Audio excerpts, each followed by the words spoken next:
Монгол Улсын ерөнхийлөгч Хүрс өхөн ивэл дор хүнсний хангамж аюулгүй байдал, хүнс хөдөө аж ахуйг хөнгөн үйлдвэрийн салбарын шинжлэх ухаан технологи инновац, үндэсний зөвлөгөөн Corporate Convention Center зохион байгуулагдлаа. Энэхүү зөвлөгөө нь Монгол Улсын нийгэм эдийн засгийн бүхэл хүрээнд шинжлэх ухаан технологи инновацийн талаарх ойлголт мэдлэг соёлыг түгээх, халамжаас хөдөлмөрт, олборлолтоос боловсруулалтад, импортоос экспортод шилжих орон болох зорилтыг хэрэгжүүлэхэд түлхэц үзүүлэх зорилгоор зохион байгуулагдсан юм а.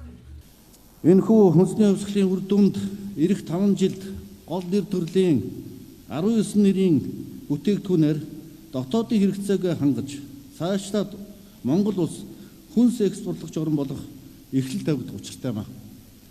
Энэ 5 жилийн төлөвлөгөөг хийж хэрэгжүүлэхэд улсын их хурл 1.7 их найд төгрөгийн санхүүжилт хийх тогтоолын төсөл батлагдсныг бас та бүхэн мэдж байгаа. Бид хүнсээ өөрсдөө бэлтгэх ёстой. Алийн болгон бид айлаас гууж амьдрах уу?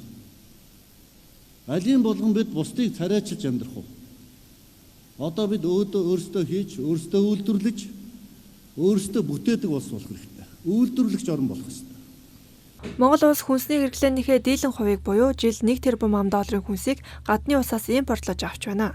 Энэ нь нийт иргэдийн эрүүл мэнд цаашлаад эдийн засагт хохирол учруулсаар удаан хугацаа өнгөрүүлсэн. Ялангуяа сүүлийн үед бага насны хүүхдүүд хорт хавдраар өвчөлж байгаа нь хүнсний аюулгүй байдалтай шууд холбоотой гэж эрдэмтэн судлаачид дүгнэдэг. Иймд Монгол улсын ерөнхийлөгч Хүрс өх хүнсний хувьсгалыг санаачлан орон даяар хэрэгжүүлж эхэлсэнд тус салбарын эрдэмтэд боловсон хүчингүүд баялаг бүтээгчид бүгд талархаж байна.